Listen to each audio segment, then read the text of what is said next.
Hi there. Today in our lesson, we're going to look at jot notes. Now, in the past, we've used jot notes to keep track of details, but today our target is to use jot notes for keeping track and planning a series of moments.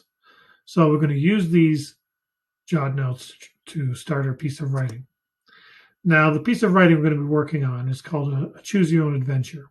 So in that, there's going to be this little setup. Now, you might have been able to print one of these out at home, or even if you just copy down on a piece of paper the headings there: setting, character, problem, question, and two choices. So to get this started, we're going to think up our setting and characters. Now, with that, I thought it'd be fun if we thought of a dangerous situation. It helps with the choose your own adventure. Maybe a storm, a hurricane, we go cliff, climbing a cliff, or skydiving, things like that. Now, we're not going to go into war or guns. And with that, there's not going to be any killing of others or other people or others trying to kill you. But you still could have your character, because it's a dangerous moment. If the reader makes the wrong choice in your choose your own adventure, the character doesn't survive. And now the reader wants to go back and try again. It's kind of fun that way. But now, the idea of using jot notes for this.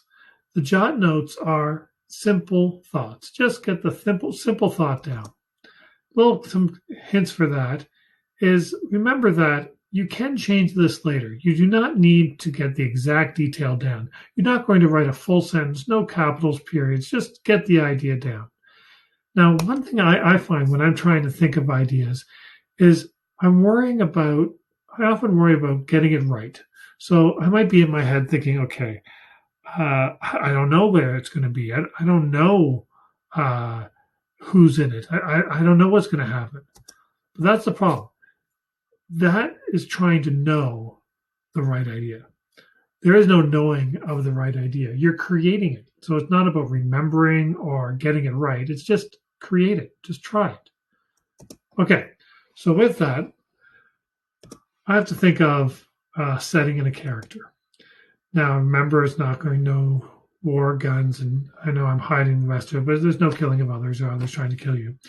But knowing that in my head, I might search up some weather-related events, some different natural disasters, different things I could possibly put my character in. Or I could talk to other people in the house if I'm chatting with buddies or talking to my family. Where could my character find themselves? And I found a great picture of a desert. I thought, that's good. I could use a desert. Dangerous, yeah, I can get into situations. Now, with that, my setting being the desert, I thought as a character, maybe it'd just be me, be a teacher. Now I could be on a class trip. I thought that'd be kind of silly, a class trip in the desert, but that's kind of fun. Notice how over on this side over here, I've got some reminders that my jot notes, and I think I can get a fun little, jot notes, short ideas, create, don't worry about getting the right answer, just get an idea down. You can always change or add to it later. So back over here, problem. Now, it's a desert, so I lost my class. Now, maybe it's me that wandered. My class didn't do anything wrong. I ended up wandering for some reason, and I can think of some details for that later. But the important thing is I need to get back to the bus. And maybe, because I know that down at the bottom here, there's going to be a question that I'm going to be giving my reader. Because it's a choose your own adventure, they're going to have a choice for what happens next.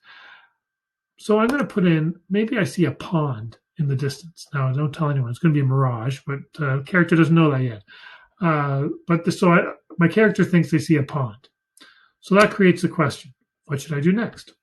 Either I stay and look around, or, wait a second, go to the pond. Now, I realize that seems too easy. Maybe back up here, I will say, instead of seeing a pond in the distance, I'm going to add see a pond in the far distance. That makes it a little better choice. And instead of down here, go to the pond, I'm going to say go to find the pond. That way, it builds up that whole idea of it being a mirage, but the character doesn't know it yet. So I've got my ideas down, and I just want to put the reminders here. Okay, I used my jot notes, kept it short, no big sentences, not having to worry about that. Just getting the ideas there. I created them. I didn't worry about getting them right, knowing the best answer. And as you even noticed with the pond, I went back and was able to change them and made it better. I didn't wait for myself to feel like I got the right answer or got it perfect. I moved on and I went back and made it better. So those are the key things. I'm going to leave up for the end of the video. I'm going to leave this up here. So if you want to pause it on this one and bring this back up while you're working, then you have these reminders there. All right. Have fun.